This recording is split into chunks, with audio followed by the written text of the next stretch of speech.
Buen día, mi nombre es Emanuel y junto con mis compañeros Alejandra, Elizabeth y Juan, todos alumnos del Dr. José Alfredo Domínguez, tenemos el honor de exponer el tema de tuberculosis. Antes de empezar es necesario comenzar con la puntualización del término tuberculosis a partir de la definición ofrecida por la Secretaría de Salud como la patología infecciosa, generalmente crónica, causada por el complejo Mycobacterium tuberculosis, que se transmite del enfermo bacilífero al sujeto sano por inhalación de material infectante o ingestión de leche contaminada por dicho complejo, o bien dado el contacto con personas bacilíferas o animales bovinos enfermos. A esta definición valdría la pena destacar que se trata de manera más común de una infección respiratoria primaria con daño sistémico de manera secundaria. Siendo una de las patologías de mayor interés internacional, dada su incidencia, presentamos algunas estadísticas ofrecidas por la Organización Mundial de la Salud. En el 2011 se registraron 5.7 millones de casos, aun cuando la organización asume que el número real ronda entre los 8.8 millones de casos. Es importante destacar que el 82% de los casos se centra en tan solo 22 países, en donde el 40% se centrará en la India y la República Popular de China, mientras que un 24% lo hará en los países de la Unión Africana. Siendo fácil destacar que entre los factores de riesgo destaca las condiciones de hacinamiento y desnutrición propias de los países en desarrollo, tal como lo podemos observar en los países de mayor incidencia.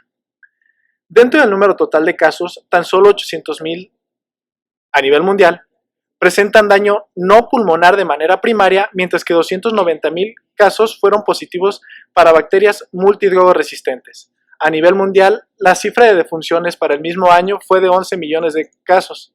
350,000 padecían SIDA. En nuestro país, también en 2011 se presentaron 19,445 casos nuevos con una incidencia de 17.8 casos por 100,000 habitantes, de tal manera que tanto Jalisco como la Ciudad de México se encontraban por debajo de la media, mientras que Nuevo León, con 26.5, supera la misma. En nuestro país, del número total de casos, 20.8 padecían de diabetes mellitus y 7.8 padecían SIDA. 2,414 fue el número total de defunciones. Ahora, pasando a definir la patogenia, valdría la pena destacar que, como hemos mencionado, la tuberculosis es una enfermedad infecciosa causada por micobacterias pertenecientes a la familia Mycobacteriaceae y al orden de las Actinomyces. Sin embargo, por cuestiones de tiempo y relevancia epidemiológica, centraremos nuestra atención en Mycobacterium tuberculosis, bacilo aerobio no formador de esporas con dimensiones de 0.5 por 3 micrómetros. Neutro a la tinción de Gram, el agente al ser teñido no puede perder su color por acción de alcohol ácido, y de ahí que se considere una bacteria ácido resistente. Esta propiedad es resultado del alto contenido membranal de ácido micólico, ácidos grasos de cadena pesada, entre otras moléculas lipídicas que señalamos en la imagen. En conjunto, estos elementos se encuentran adheridas a moléculas de arabinogalactano y peptidoglicanos, moléculas que le confieren a la bacteria una escasa permeabilidad y, tal vez aún más importante, una resistencia considerable a los antibióticos. Finalmente, cabe destacar que el genoma bacteriano comprende 4,043 genes que codifican 3,993 proteínas con distintas funciones a desarrollar posteriormente y 50 genes que codifican RNA. Ahora, pasando a definir la adquisición de la infección, comenzaremos mencionando que la interacción inicial entre el microorganismo y el huésped inicia tras la inhalación de gotas de saliva provenientes de un enfermo bacilífero principalmente. Cabe destacar que no todo aquel que sea hospedero del agente será un enfermo bacilífero, pues esta condición depende de algunas variables a considerar, como pueden ser un esputo positivo para 3 a 4 bacilos ácido resistentes, la fuerza y la frecuencia de la tos con el que el paciente infectado va a toser precisamente, la presencia de lesiones cavitarias y el espacio físico ocupado por la fuente infecciosa. Se considera que un paciente bacilífero libera tan solo por una gota 2 a 10 partículas infecciosas. La mayoría de los microorganismos serán atrapados y posteriormente eliminados mediante mecanismos innatos de defensa pulmonar.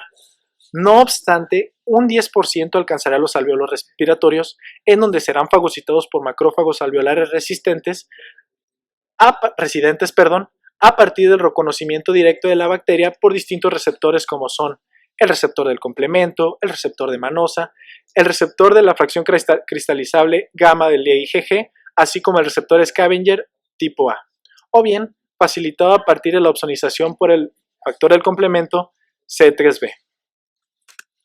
La supervivencia del microorganismo en el medio hostil del fagosoma se debe a una deficiencia de la acidificación del medio tras la inhibición de la función de las ATPasas tipo B por el lípido arabinomanano de la bacteria. Las ATPasas tipo B son bombas encargadas de introducir protones en el lumen del lisosoma en contra del gradiente, acidificando el microambiente de tal organelo. El lípido arabinomanano, a su vez, es el encargado de inhibir el incremento intracelular de calcio, de iones de calcio, situación que imposibilita la función de la vía calcio-modulina, que como sabemos es requerida para la unión entre el fagosoma y el lisosoma. Por otra parte, recientes investigaciones han mostrado que Mycobacterium tuberculosis tiene la capacidad de inhibir la producción de inositol trifosfato, molécula que necesitan los fagosomas para alcanzar la madurez y la unión al lisosoma, así como para realizar un proceso de autofagia, mecanismo en el que la bacteria secuestra el fagosoma en una doble membrana para su posterior fusión con el lisosoma. Ahora vamos a explicar la infección primaria. En la primera parte del diagrama se resume precisamente el apartado anterior que nos define la infección primaria tras la adquisición del patógeno, condición que generalmente circula de manera sintomática en el paciente inmunocompetente. La lisis constante de macrófagos por la bacteria culminará en un efecto quimioatrayente para más células presentadoras de antígenos, células que tras reconocer antígenos bacterianos a partir del receptor tipo TOL tipo 2 migrarán hacia los nódulos linfáticos en donde presentarán los antígenos bacterianos a los linfocitos T ahí ubicados. En este momento comienza el desarrollo de la inmunidad celular y humoral adaptativa. Tras 2 a 3 semanas de implantado el agente será precisamente el momento en que llegará a su madurez la respuesta inmune adaptativa representada en la formación de granulomas que contengan al agente, proceso que será orquestado por los linfocitos TH1. Estas células activarán a los macrófagos volviéndolos bactericidas y capaces de contener la infección principalmente por la secreción de interferón gamma, mediador crítico para contener la infección. Esta citocina estimulará la formación del fagolisosoma, además de propiciar la formación de óxido nítrico, sustancia altamente bactericida. Los macrófagos activados por interferón gamma serán diferenciados en células epitelioides capaces de fusionarse para formar las células gigantes características de los granulomas. Estudios recientes sugieren que la secreción de AMP cíclico por el fagosoma del macrófago huésped induce la secreción de factor de necrosis tumoral alfa y con ello un mayor reclutamiento proinflamatorio. Otros estudios sugieren que la proteína bacteriana de SAT6 induce la secreción de metaloproteinasas de la matriz tipo 9 por parte de las células epitelioides, que además de inducir un efecto quimioatrayente propiciarán una degradación de la elastina y la colágena pulmonares. Es de ahí que algunas fuentes bibliográficas dudan de la labor contenedora del granuloma y sugieren que realmente facilita la diseminación bacteriana, es decir, los granulomas facilitan la diseminación bacteriana. En fin, lo cierto es que esta respuesta contiene la infección antes del desarrollo de un cuadro significativo en la mayoría de los pacientes, mas no en todos. El 5% de los casos, la presencia de una condición predisponente que puede ser la edad avanzada o un estado inmunosuprimido, entre otros, la respuesta dará lugar a una destrucción tisular debido a caseificación y cavitación que llevarán a una diseminación linfohematógena masiva del microorganismo, condición denominada tuberculosis miliar. Ahora, en la presente gráfica se resumen las distintas vías que puede tomar una infección por tuberculosis. La tuberculosis primaria, como acabo de explicar, finaliza en la contención de la infección, el desarrollo de una infección masiva o en la sanación de las heridas dependiendo del estado inmunológico del paciente. En esta diapositiva nos centraremos en la infección secundaria producida por la reactivación de la infección o, de manera más común, por la reinfección del paciente sensibilizado tras un debilitamiento de su inmunidad. La existencia de una inmunidad específica frente al agente propicia que los bacilos generen una respuesta tisular inmediata y marcada con tendencia al tabicamiento de la infección. Este proceso se traducirá en un daño ganglionar más prominente con lesión pulmonar generalmente del ápice y de manera uni o bilateral, La respuesta de hipersensibilidad citolítica, se torna más significativa, por lo que las cavitaciones y su erosión se volverán más prominentes, haciendo del paciente un enfermo bacilífero con mayor riesgo de presentar infección diseminada por vía hematolinfática, es decir, mayor riesgo de desarrollar tuberculosis miliar. La infección del parénquima cerebral, meninges, cuerpos vertebrales, también conocida como enfermedad de Pott, riñones, glándulas suprarrenales y tubo digestivo, son algunas de las infecciones presentes en la infección diseminada o bien extrapulmonar. Pasando a las manifestaciones clínicas, vamos a tener que las manifestaciones de la tuberculosis se dividen en dos grandes grupos: tuberculosis pulmonar y tuberculosis extrapulmonar, así como también una combinación de ambas. De estas dos categorías vamos a tener que la tuberculosis pulmonar se va a presentar en un 80% de los casos, y esta a su vez se va a subdividir en primaria o posprimaria de reactivación. En cuanto a la tuberculosis extrapulmonar, vamos a tener que se presente en un 20% de los casos, y por lo general va a ser una complicación de la tuberculosis pulmonar. Esta se va a presentar en cualquier órgano, pero va a haber algunos órganos que van a ser los principalmente afectados. Empezando con la tuberculosis pulmonar, vamos a tener que la primera infección se lleva en los pulmones y se va a localizar principalmente en las zonas media y superior de los lóbulos pulmonares. Esto se va a presentar en niños, personas inmunocomprometidas o personas en alto grado de desnutrición. En pacientes inmunocomprometidos o desnutrición van a presentar lo que es sintomatología. En pacientes sanos o previamente sanos o con un sistema inmune competente, esta enfermedad va a ser autolimitante y va a presentar lo que es un foco Gogón, que se va a encontrar de manera insidiosa en la radiografía como una calcificación en los pulmones. Pasando a las personas inmunocomprometidas, van a tener un ligero derrame pleural. Cuando la lesión es necrotizante, va a presentar una cavitación pulmonar que va a ser un signo grave, una adenopatía iliar, que esta a su vez va a ocasionar una compresión de bronquios y un colapso segmentario o lobular de los pulmones. A su vez, en estos tipos de pacientes va a presentar lo que es una diseminación de tipo hematógena, que va a producir o ocasionar una tuberculosis extrapulmonar o una cavitación orgánica. Como podemos ver en esta imagen, aquí podemos observar la adenopatía iliar, que posteriormente se puede diseminar lo que es el bacilo de manera hematógena. Siguiendo con la tuberculosis postprimaria o de reactivación, vamos a tener que es una reactivación endógena de una infección tuberculosa latente o una infección previa en la cual no se presentó sintomatología. La sintomatología de este tipo de tuberculosis va a ser de manera inespecífica e insidiosa, presentando principalmente lo que son fiebre, sudores nocturnos, pérdida de peso, anorexia, malestar general y debilidad generalizada. Posteriormente va a pasar a lo que es una tos seca, que esta va a evolucionar a una tos productiva con expectoración purulenta, y esta a su vez puede presentar ligeras estrías de sangre debido a la ruptura de algunos pequeños vasos. Cuando la lesión pulmonar es muy grande o una cavitación, se va a presentar lo que es erosión de los vasos aledaños a la lesión o a la cavitación pulmonar, y esto va a producir una hemoptisis severa, disnea y un síndrome de insuficiencia respiratoria del adulto. Pasando ahora a la tuberculosis extrapulmonar, que ya mencionamos que se presenta en el 20% de los casos, vamos a tener que la definición va a ser cualquier prima infección en un foco no pulmonar. Esto nos puede dar una infección en cualquier órgano y se presenta principalmente en personas con VIH que tienen una mayor diseminación hematógena.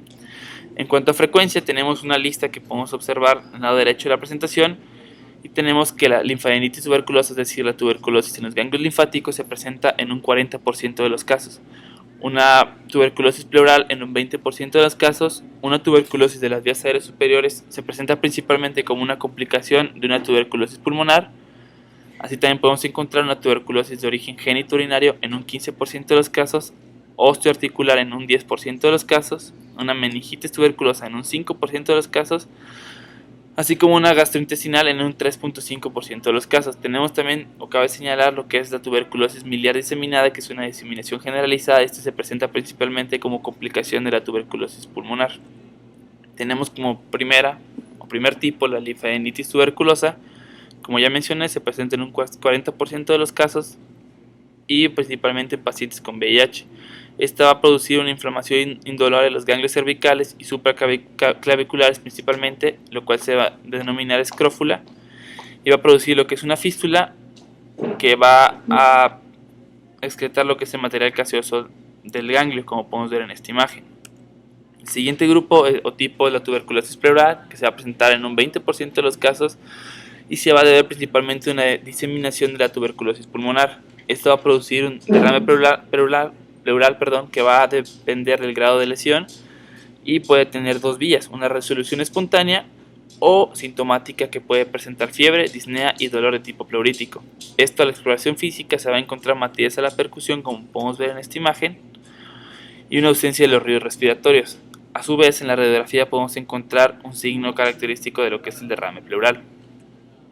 En cuanto a otros dos grupos, tenemos la tuberculosis de vías aéreas superiores, en la cual va a ser principalmente, como ya mencioné, una complicación de la tuberculosis primaria pulmonar y va a afectar principalmente a faringe, laringe y epiglotis. Esto va a producir síntomas como ronquera, tos y expectoración. La tuberculosis genitourinaria, como ya mencioné, se presenta en el 15% de los casos y se va o puede dañar cualquier parte del aparato genitourinario. Estos síntomas se van a presentar como poliaquiuria, disuria, nicturia, hematuria y dolor abdominal, así como también tiene una variante que es asintomática. En cuanto a la tuberculosis miliar, vamos a darle un mayor peso ya que es potencialmente mortal, y tenemos que es una siembra hematógena de los bacilos en el organismo, y los cuales se van a caracterizar por granulomas amarillentos de 1 a 2 milímetros de diámetro en los órganos del paciente. Como manifestaciones clínicas tenemos principalmente que son inespecíficas y variadas, y encontramos fiebre, sudores nocturnos, anorexia, debilidad y pérdida de peso. Así como una exploración física podemos encontrar hepatomegalia, esplenomegalia y adenopatías. En la imagen de la derecha podemos observar lo que es un patrón radiográfico característico de tuberculosis miliar, ya que tiene su nombre debido a las semillas o millas que presentamos en esta imagen. En cuanto al diagnóstico de esta enfermedad, vamos a tener que nos debemos de basar en lo que es principalmente la clínica y la epidemiología, así como pacientes de riesgo, tanto de edad como personas inmunocomprometidas, y apoyar nuestra sospecha en estudios complementarios que se van a basar principalmente en lo que es la radiografía, la tinción para ver bacilo ácido alcohol resistente, el cultivo de la micobacteria y la prueba de tuberculina.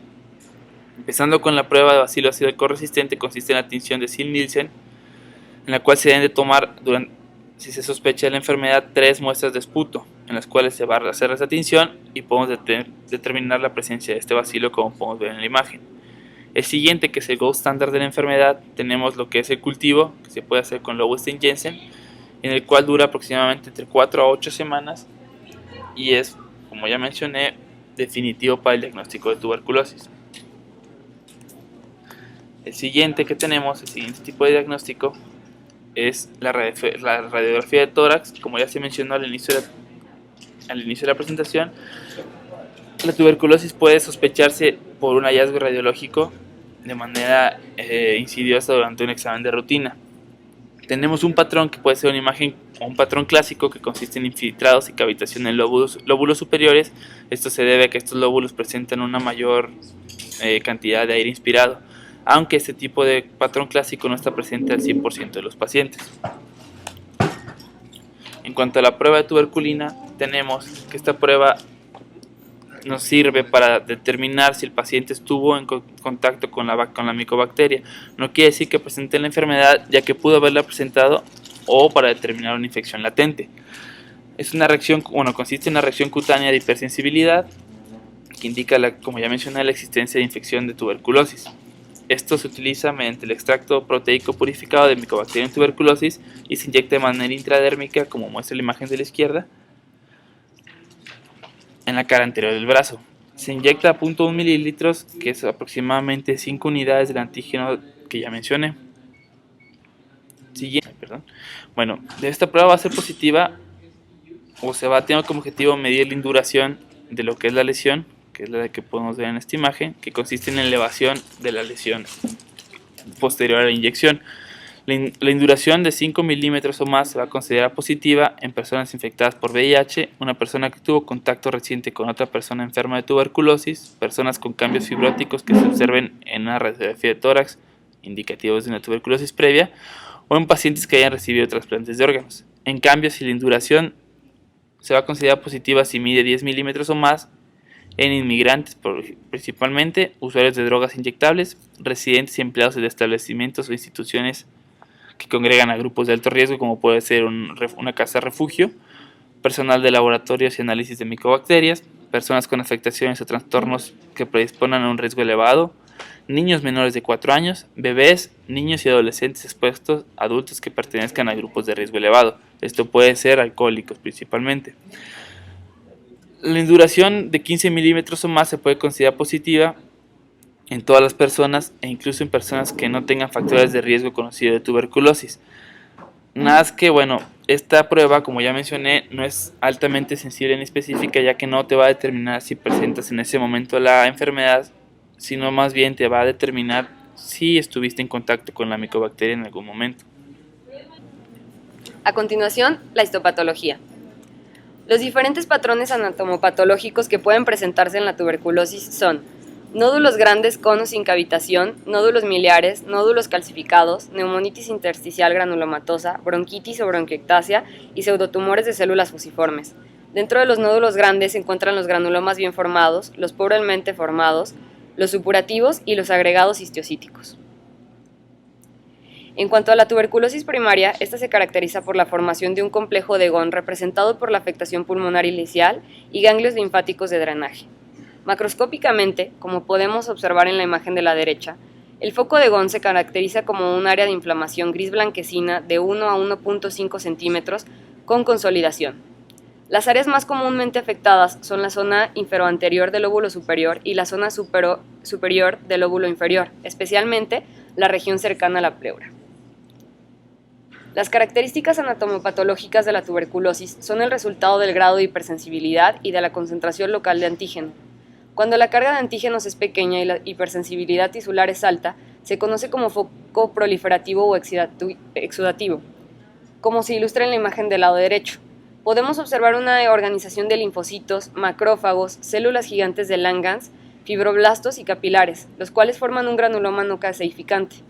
Esta lesión puede curarse y fibrosarse eventualmente o encapsularse y formar una cicatriz. En la imagen del lado izquierdo se observa una lesión de tipo exudativa que se presenta cuando la carga de antígeno y el grado de hipersensibilidad es alto. Los componentes de los granulomas en este caso, desde la región más central hacia la más externa, son una miriada de bacilo central, rodeada por una capa de material caseoso con un número menor de microorganismos. A esta le sigue una capa de macrófagos y linfocitos organizados. Posteriormente se encuentran células epitelioides y gigantes de Langerhans escasas. Y finalmente, una capa de fibrosis libre de bacterias que contiene la lesión. En el caso de la tuberculosis secundaria, es más común que se presenten focos exudativos con granulomas caseificantes, con formación de cavidades como se observa en la región superior de ambos pulmones de la imagen del lado izquierdo. En el lado derecho observamos un aspergiloma, que se formó en una cavidad tuberculosa preexistente. Las cavidades miden entre 3 y 10 centímetros, están rodeadas por paredes gruesas y contienen material caseificante variable. Cuando son crónicas, las paredes se tornan aún más gruesas. A continuación nos enfocaremos en las complicaciones que se pueden desarrollar dependiendo del tipo de diseminación, ya sea de tipo arterial, bronquial, linfático o venoso. En la diseminación arterial puede aparecer un patrón miliar que se explicará posteriormente o un aneurisma de Erasmus. En la diseminación bronquial, por otro lado, la complicación que se manifiesta principalmente es la bronconeumonía. En la de tipo linfático, por otro lado, la cavidad pleural está afectada debido a la extensión de un foco caseoso subpleural o por vía hematógena, lo que da origen a una pleuritis granulomatosa, efusiones, empiema, fístula broncopleural y derrame pleural. Esta complicación aparece en la mayoría de los casos a las 3 a 6 semanas posteriores a la infección primaria. Por último, en la diseminación venosa se presenta una diseminación extrapulmonar que puede afectar ya sea a meninges, riñones y huesos principalmente. Pasando a la enfermedad pulmonar miliar, como se puede ver en la imagen del lado izquierdo, las lesiones pueden dar lugar a focos de consolidación con un diámetro aproximado de 2 milímetros, de color amarillo o blanco que se diseminan por el parénquima pulmonar o en otros órganos como el vaso observado en la imagen de la derecha. Incluso, estas consolidaciones pueden unirse y llegar a ser de gran tamaño. Ahora, se van a comentar los principales fármacos empleados en el tratamiento. Entre ellos figuran la isoniazida, que es la piedra angular del tratamiento, la rifampicina, siendo el segundo en importancia, la rifapentina, la piracinamina, el etambutol y las fluoroquinolonas, que son utilizados principalmente en pacientes con intolerancia a fármacos de primera línea. El régimen terapéutico se divide en 2 etapas. La fase bactericida, que tiene una duración de 2 meses y en la cual se emplea la isoniazida, la rifampicina, la piracinamida y la streptomicina o el etambutol. Y la fase de continuación, la cual dura 4 meses y en la que se emplea isoniazida y rifampicina. En el caso de la tuberculosis resistente, se puede utilizar una fluoroquinolona de última clase como la levofloxacino y otros fármacos acompañados como la amikacina. En la tuberculosis multiresistente, por otro lado, va a estar indicado un tratamiento de 5 fármacos a los que sea sensible el paciente. Entre ellos se puede incluir la isoniazida, la rifampicina, las fluoroquinolonas y 3 fármacos de segunda línea. Por su atención, muchas gracias.